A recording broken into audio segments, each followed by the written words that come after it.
So yun guys, kainan na kami dito. Dito sa Chowking, Palo, Lipi. Ayan. Sila si Dodong at si paring Alex.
So yun guys, nandito na kami sa Palo, Lipi.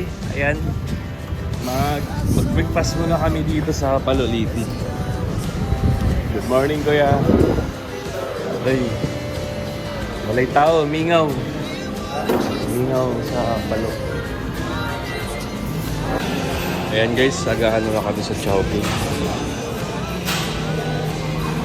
Gantay pa kami.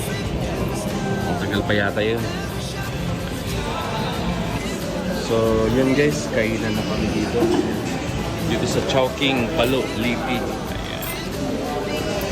Sila si Dodong at si paring Alex. So yun guys, kakatapos lang namin mag-breakfast. At ito, biyahe na kami papuntang Alin, mga kalangga. No? At ito, maulan. Biglang lumakas yung ulan, tapos biglang lumakas yung init. No? Yan ang pangit pag biglang lumakas yung ulan kasi ang kapalit niyan, grabe yung init. So yun mga kalangga, malapit po kami pupunta ng Tacloban. Actually Tacloban na ito eh, pero yung Alin medyo malayo pa yun. So, 6 hours pa. So yun mga kalangga, mga karusel, hinay-hinay lang tayo. At maraming salamat po sa inyong pagsuporta po sa amin. Sa mga hindi nag-skip ng ads, maraming salamat po. At ayun, padayon lang tayo. At maraming salamat din sa inyong pagsuporta nyo sa amin, bawat lakad sa amin, yung mga prayer po ninyo, at yung pagmarathon ninyo sa amin. At maraming salamat po. At huwag po natin kalimutan suportahan yung Maglangga. No? Si Dodong Roel Malalag, Rochelle Morales, suportahan din natin sila. At siyempre yung Raw Boys, kilala nyo naman yung Raw Boys, mga kalangga, mga ka-Rochelle. Raw Girls, Kuyawi, John Lindon, Maui, Angeli, Baby Girl, no? Suportahan natin sila mga kalangga. At yun, kahit anong mga pagsubok dyan, no? Manood lang tayo ng Rochelle. Yun lang. At yung mga upload namin, no? At positive lang tayo lagi mga kalangga, mga Rochelle.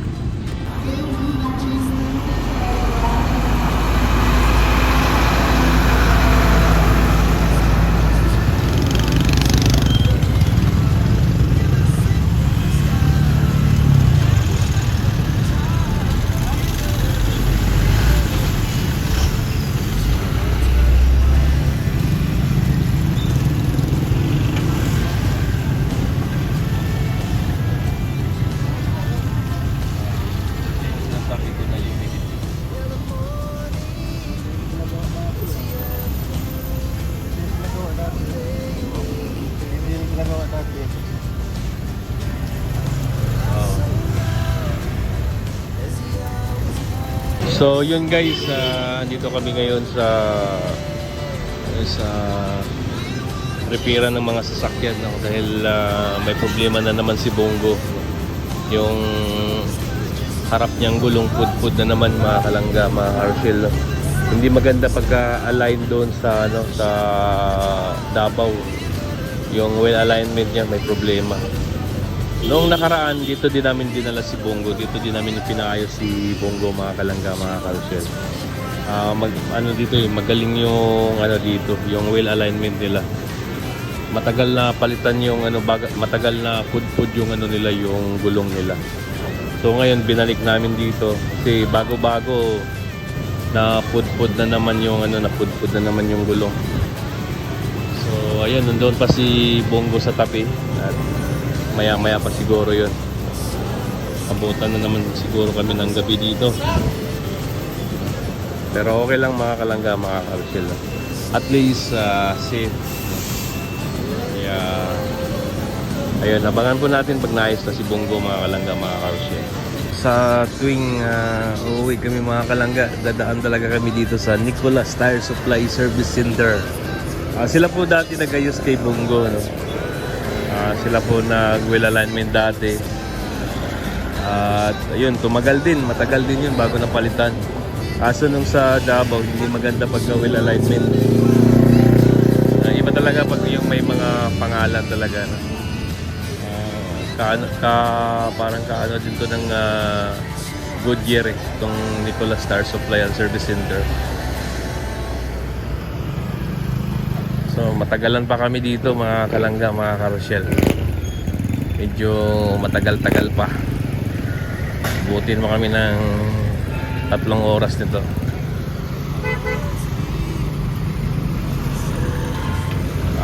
Okay lang yun, no? At least maayos para maganda yung biyahe, safety yung biyahe, kaysa karoon na naman ng malaking problema. Mahirap yun, mahal ang gulong, sobrang mahal ang gulong. Kaya dapat maagapan ka agad.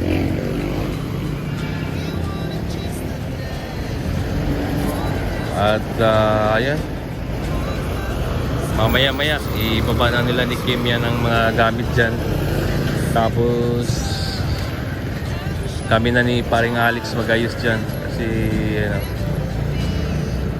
grabe yung init ngayon, mga kalangga. Grabe yung init ngayon. Pero ang taas pa ng humidity, walang kahangin-hangin. Kahit nakaupo ka lang, mga kalangga, mga Arshel, pinapawisan kayo. Grabe yung ano, grabe ang taas ng humidity ngayon, 90%. Grabe yung ano, walang kahangin-hangin. Yan, okay lang yan, mga kalangga, no? So laban lang tayo, padayon lang, no? Ganun talaga, maraming mga pagsubok. Ang umaayaw ay hindi nagwawagi, ngunit ang nagwawagi ay hindi umaayaw, di ba? Ganun lang. So yun guys, maraming salamat sa inyo. God bless po sa inyong lahat.